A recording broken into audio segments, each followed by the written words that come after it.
ధాత్రి చనిపోయిన కావ్య కేసుని ఇన్వెస్టిగేట్ చేస్తూ ఒక చార్ట్ పైన ఫైల్తో పాటు చనిపోయిన ముగ్గురు పేర్లు, మిస్ అయిన ఇద్దరి పేర్లు రాస్తుంది. ఒక ఫైల్ ముగ్గురు చావు, ఇద్దరు మిస్సింగ్.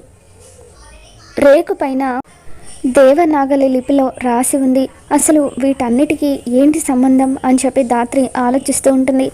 తర్వాత కేదార్తో ధాత్రి పెద్ద మావయ్య గారికి అమ్మ కాపాడాలనుకున్న సాక్ష్యానికి అసలు ఏంటి సంబంధం, ఆ రోజు పెద్ద మావయ్య గారిని ఆ డ్రైవర్ ఎక్కడికి తీసుకువెళ్ళాడో ఇవన్నీ తెలియాలంటే ఆ డ్రైవర్ని మనం పట్టుకోవాలని చెప్పి ధాత్రి అంటూ ఉంటుంది.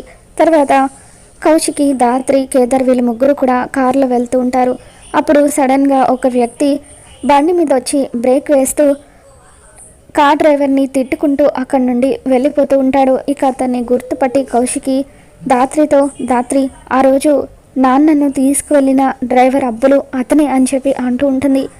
మీరు చెప్పేది నిజమవుతున్నా అని చెప్పి ధాత్రి అంటూ ఉంటే, అవును ధాత్రి, ఆ రోజు నాన్నను తీసుకువెళ్ళింది అతనే, డ్రైవర్ అబ్బులు అని చెప్పి కంగారు పడుతూ ఉంటుంది. మరి రాబోతున్న ఎపిసోడ్లో ఏం జరగబోతుందో మళ్ళీ మన ఛానల్లో తెలుసుకుందాం. మీకు కనుక ఈ వీడియో నచ్చినట్లయితే తప్పకుండా లైక్ చేయండి.